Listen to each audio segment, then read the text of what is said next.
जिंदगी ने मुझे कम उम्र में ही मजबूत बना दिया था। 26 साल की उम्र में मैं उस मुकाम पर थी जहां अक्सर लोग सालों बाद पहुंचते हैं। मैं एक मल्टीनेशनल कंपनी की मैनेजिंग डायरेक्टर थी। कंपनी का बड़ा ऑफिस शहर के बीचों बीच ऊंची इमारत की 24वीं मंजिल पर था, जहां से पूरी दुनिया नीचे नजर आती थी। सुबह 6 बजे मैं जिम जाती। ट्रेडमिल पर दौड़ते हुए अक्सर दिमाग में अगले दिन की मीटिंग्स घूमती रहती। जिम से लौटकर बेटे को देखने का एक छोटा सा वक्त निकालती, फिर सीधा ऑफिस में लोग मुझे सख्त बॉस कहते थे। मुझे हंसने मुस्कुराने की आदत नहीं थी। मेरे डेस्क पर फालतू बातें नहीं होती, न चाय पर गपशप। हर वक्त फाइलें, ईमेल्स, कॉन्ट्रैक्ट्स और क्लाइंट से मीटिंग्स।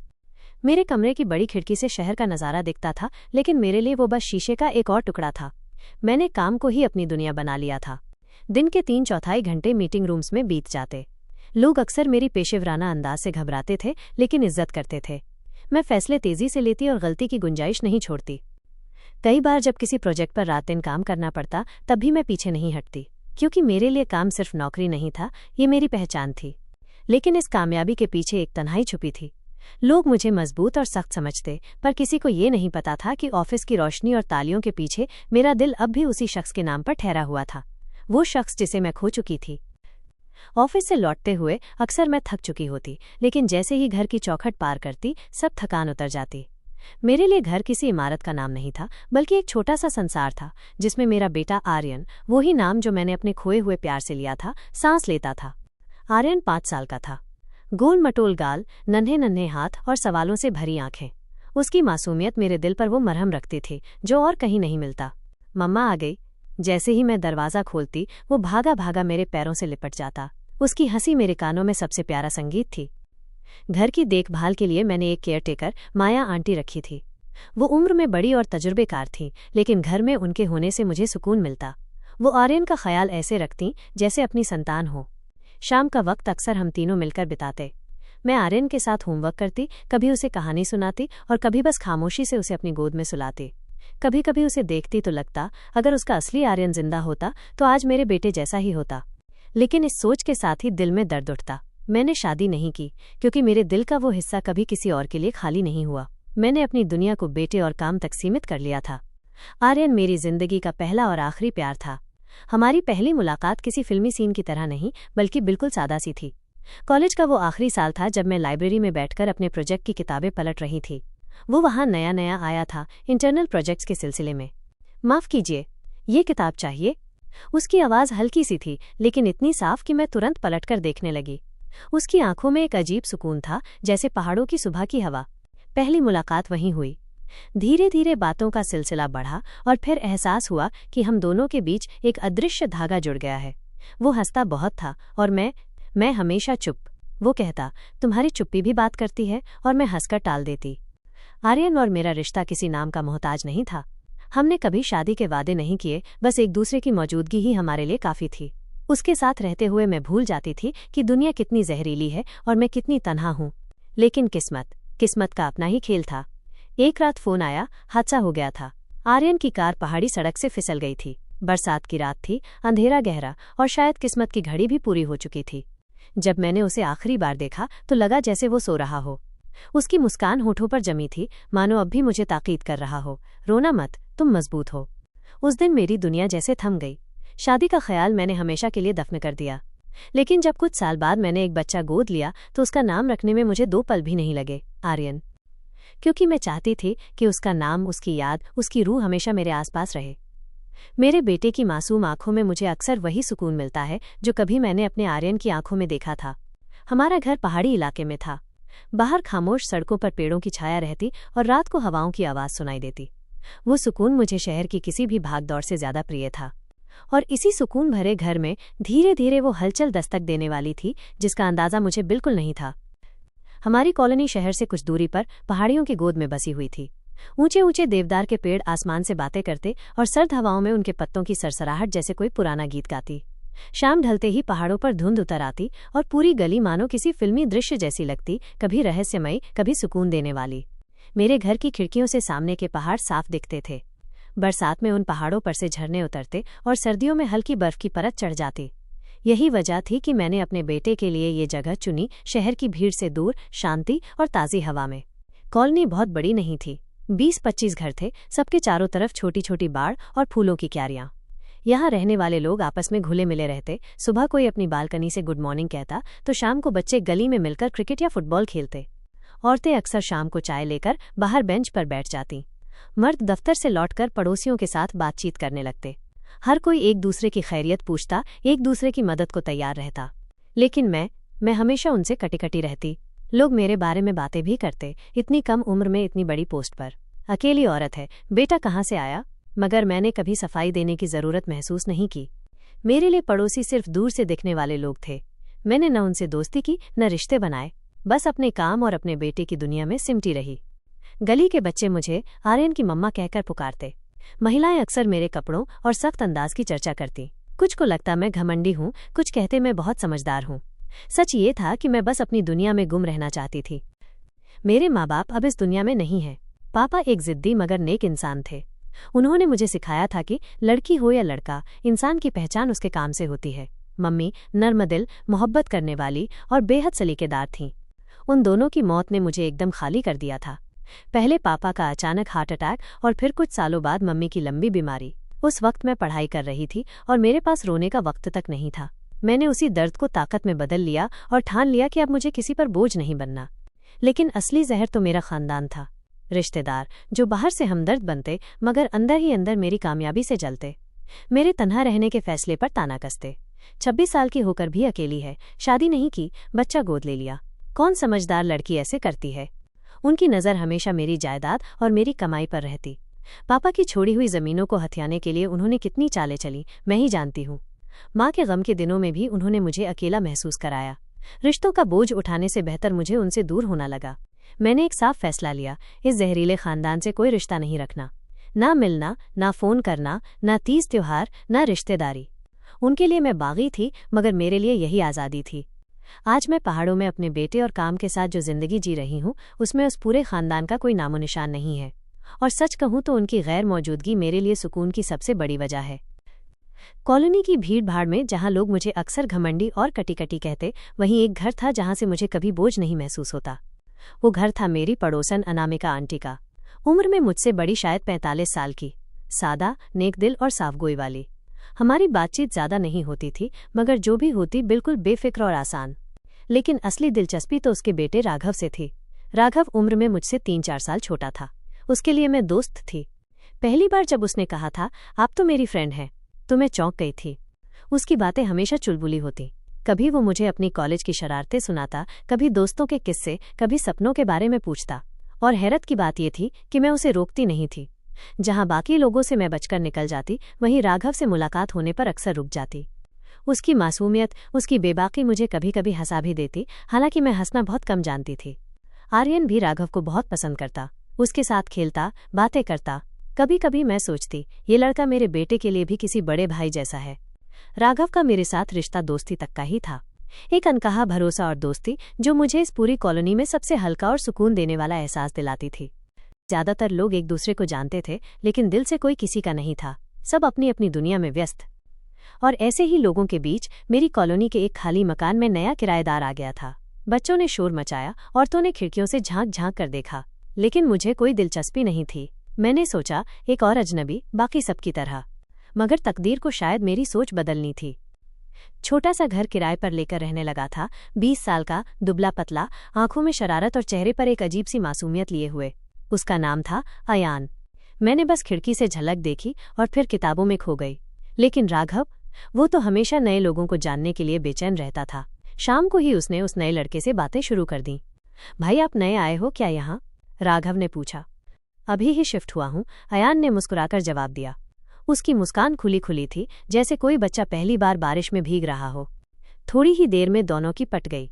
राघव उसे अपने दोस्तों से भी मिलाने लगा, कभी बैडमिंटन, कभी क्रिकेट, कभी गली कूचे में फुटबॉल। अयान हर खेल में शामिल हो जाता और बच्चों के बीच ऐसा घुल मिल गया जैसे बरसों से यहीं रह रहा हो।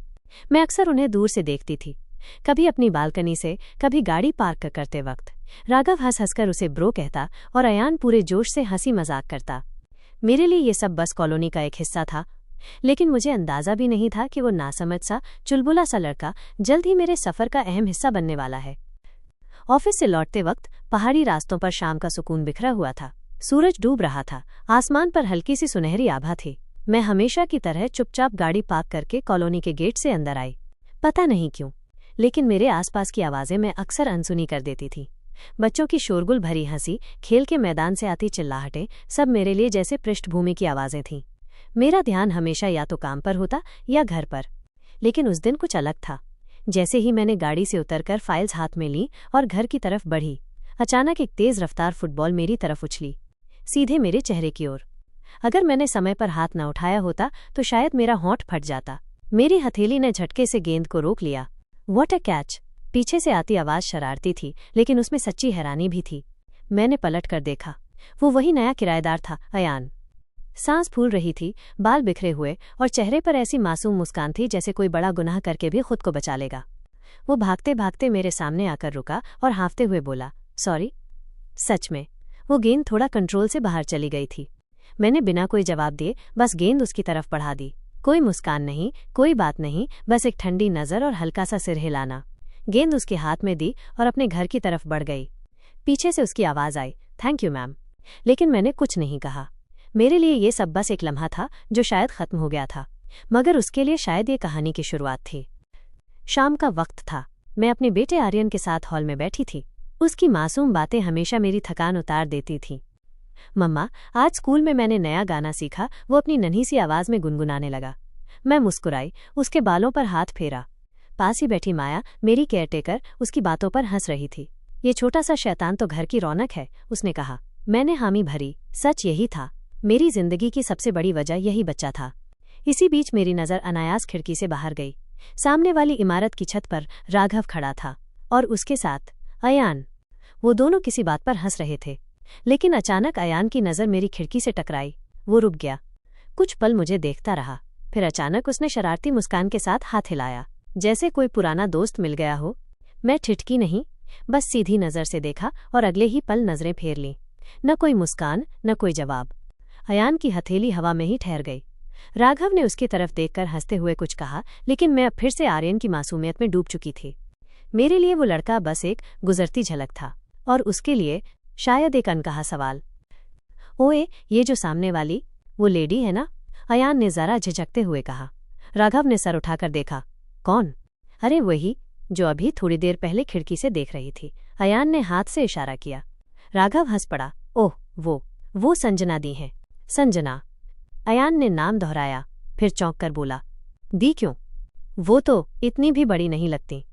राघव ने भौं चढ़ाई। भाई, मेरे लिए तो दी ही हैं।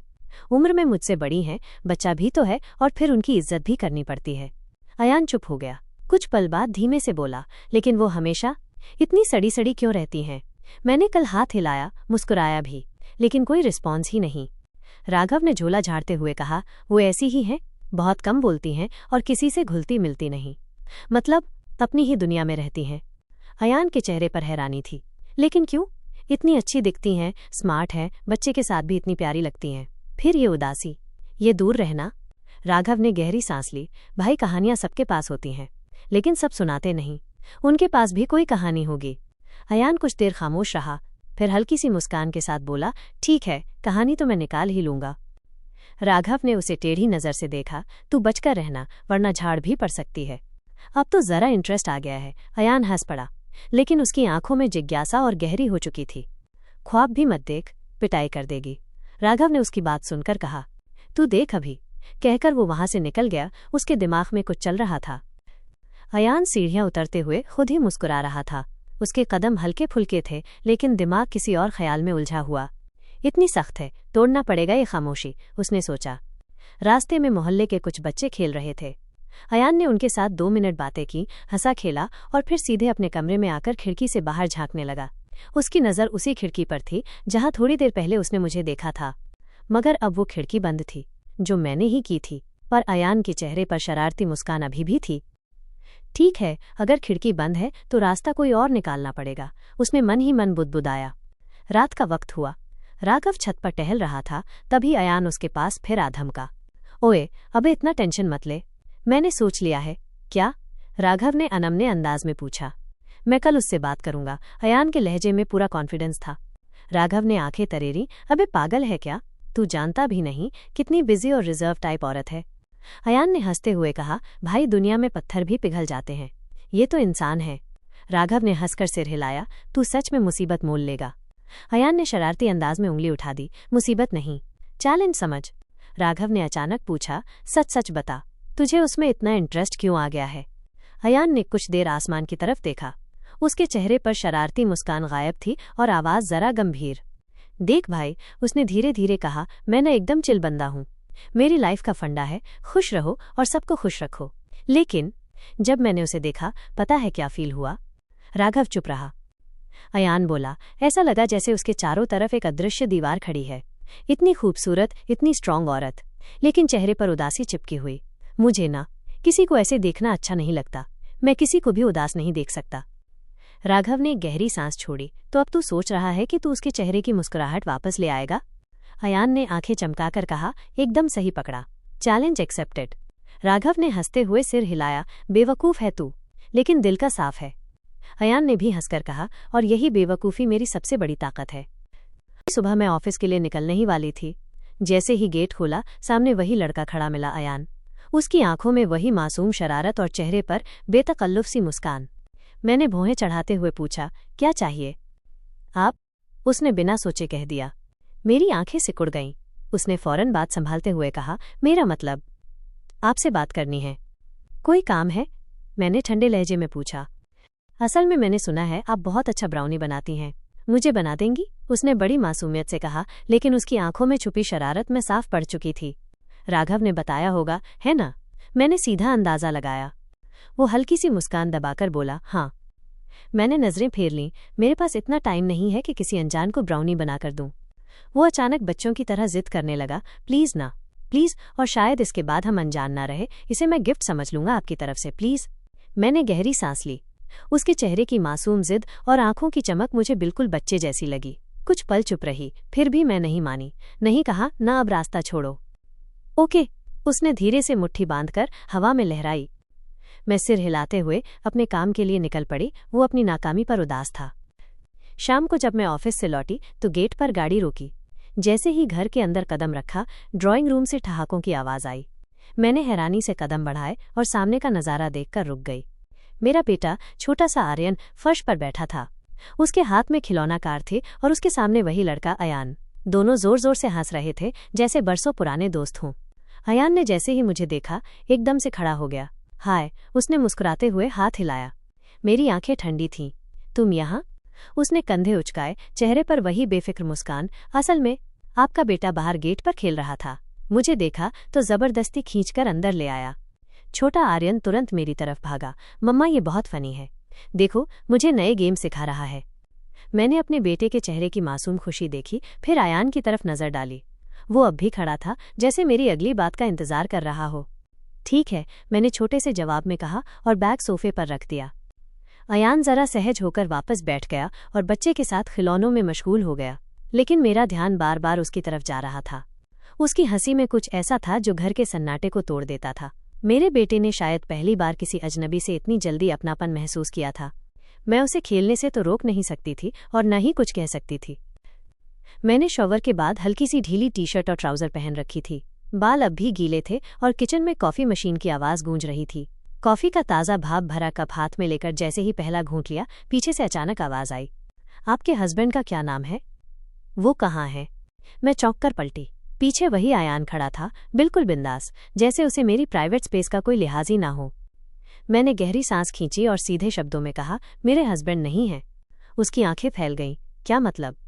मतलब ये कि तुम्हें बताना जरूरी नहीं है। मैंने कप दोबारा होठों से लगाया, 2 घूंट लिए और स्लैब पर रख दिया।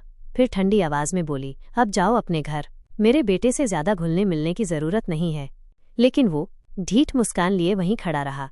मैं तो मिलूंगा, खेलूंगा भी, उसने जिद से कहा और मेरा कॉफी कप उठाकर उसमें से बेहिचक घूंट भर लिया। मैं अवाक उसकी तरफ देखती रह गई। बहुत बदतमीज हो। मेरे होठों से दबा दबा गुस्सा फूटा और मैं वहां से निकल आई। ड्राइंग रूम में आते ही ऊंची आवाज में कहा, माया आंटी, आर्यन को ऊपर ले जाइए, पढ़ने का टाइम हो गया है। लेकिन मम्मा, मुझे आयान के साथ खेलना है, छोटे आर्यन ने मासूम शिकायत की। जाओ और जाकर पढ़ो। इस बार मेरी आवाज और सख्त थी। आर्यन होठ फुलाकर माया आंटी के साथ ऊपर चला गया। पीछे से आयान की आवाज आई, बच्चे को डांटना नहीं चाहिए। मैं पलटी। वो अब भी आराम से कॉफ़ी ख़त्म कर रहा था। कप टेबल पर रखते हुए उसने मुस्कुराकर कहा, कॉफ़ी अच्छी थी, आप तो पूछने से रहीं। अगली बार फिर आऊँगा पीने। और अपनी मनमानी चाल में बाहर निकल गया। मैं वहीं खड़ी कप की ओर देखती रह गई। ये लड़का, ये मेरे सख्त बनाए हुए दायरों को ऐसे तोड़ रहा है जैसे दीवारों में दरारें डालना उसके लिए बच्चों का खेल हो। शाम का वक्त था। मैं बालकनी में बैठकर चुपचाप कॉफ़ी पी रही थी। सामने कॉलोनी का ग्राउंड नजर आ रहा था जहां बच्चे खेलकूद में मस्त थे। अचानक मेरी नज़र अयान पर पड़ी। वो बाकी बच्चों के साथ फुटबॉल खेल रहा था, पर खेलते खेलते जानबूझकर जमीन पर लुढ़कता, घास में बैठ जाता, मिट्टी में पैरों से रगड़ रगड़ कर अपने जूते और पैंट गंदे करता। ये क्या कर रहा है? मेरे होठों से अनायास निकला। बाकी बच्चे हैरानी से उसे देख रहे थे, लेकिन वो अपनी ही धुन में था। हंसता गिरता, फिर उठता और ज्यादा मिट्टी से लथपथ हो जाता। उसके चेहरे पर वही बेफिक्र चमक थी जो सिर्फ छोटे बच्चों में होती है। मुझे यकीन था कि ये सब वो जानबूझकर कर रहा है। साफ कपड़े गंदे करने में आखिर किसको मजा आता है, लेकिन उसके हंसने के अंदाज में इतनी मासूमियत थी कि चाहकर भी नजरें हटाई नहीं जा रही थीं। मिट्टी से भरा चेहरा, पसीने से भीगे बाल और वो चमकती आंखें, मानो कह रही हूं, जिंदगी ऐसे जी जाती है हर पल में खेल ढूंढकर। वो पल उसे देखती मैं ये भूल गई कि ये वही लड़का है जिससे मैंने सुबह ही सख्ती से दूरी बनाने की कोशिश की थी। वो तो अपनी ही दुनिया में मस्त था, इस बात से अनजान कि कोई उसे ऊपर बालकनी से चुपचाप देख रहा है। मैंने धीरे से कॉफी का कप रखा और अंदर चली गई, मगर दिल में एक अजीब सी हलचल रह गई। रात का वक्त था। राघव और अयान छत पर बैठे थे। आसमान में चांदनी फैली थी। दोनों के हाथों में कोल्ड ड्रिंक के कैन थे। राघव ने अचानक पूछा, सच बता, तू दिन रात क्यों उसके पीछे पड़ा रहता है? कभी ब्राउनी का बहाना, कभी कॉफी, कभी उसके बच्चे से दोस्ती। मामला क्या है? अयान ने कैन को घुमाते हुए गहरी सांस ली और फिर धीमे स्वर में बोला, पता नहीं भाई, लेकिन जब से उसे पहली बार देखा है उसके चेहरे से नजर हटती ही नहीं। वो जितनी खामोश है उतनी ही रहस्यमयी भी। दिन भर उसके बारे में सोचता रहता हूँ। शायद अब मैं उसे प्यार करने लगा हूँ, इसलिए उसे खुश देखना चाहता हूँ कि वो उदास ना रहे। राघव का कैन आधा ही रह गया था, लेकिन वो वहीं जम गया। पागल हो गया है तू? उसने हैरानी से कहा। भाई, वो तुझसे पूरे 6 साल बड़ी है और उसका एक बेटा भी है। अयान ने शरारती मुस्कान के साथ जवाब दिया। तो क्या हुआ? उम्र से क्या फर्क पड़ता है? और उसका बेटा मुझे पापा नहीं कह सकता क्या? ये कहते ही वो हंस पड़ा। राघव ने अविश्वास से उसकी ओर देखा, फिर सिर पकड़कर हंसी रोक नहीं पाया। तू भी ना, सच में एकदम दिमाग का ढीला है। दोनों की हंसी देर तक छत पर गूंजती रही, मगर राघव की हंसी में हैरानी छुपी थी और अयान की हंसी में एक अजीब सा यकीन। शाम का वक्त था। हल्की बारिश हो चुकी थी और मैं अपने घर के बरामदे में खड़ी कॉफी पी रही थी। आसमान में अब भी हल्की नमी थी। अचानक अयान गीले कपड़ों में मेरी गली से दौड़ता हुआ आया। उसके कपड़े कीचड़ से भरे थे और बाल बिखरे हुए। मैंने भौहें चढ़ाकर कहा, ये क्या हाल बना रखा है तुमने? बच्चे हो क्या? अयान हांफते हुए हंस पड़ा।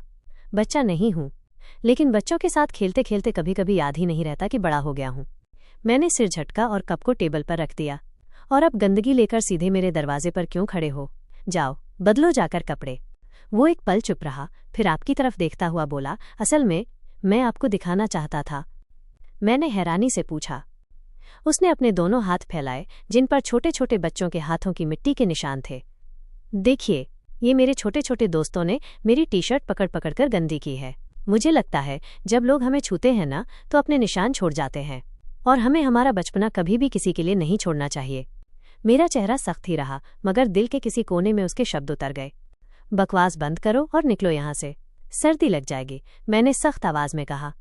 अयान मुस्कुराकर बोला, आप भी ना, दिल से बहुत अलग हो, लेकिन बाहर से दीवार खड़ी कर रखी है। कभी तो मुझे उस दीवार के अंदर झांकने दे। मैंने उसकी आंखों में एक पल के लिए झांका, फिर नजरें फेर लीं और घर के अंदर चली गई। मैं उसकी बात का कोई जवाब नहीं दे सकी थी। अयान वहीं बरामदे में खड़ा हल्की मुस्कान के साथ सिर हिलाता रहा, जैसे उसने आपकी खामोशी को भी जवाब मान लिया हो।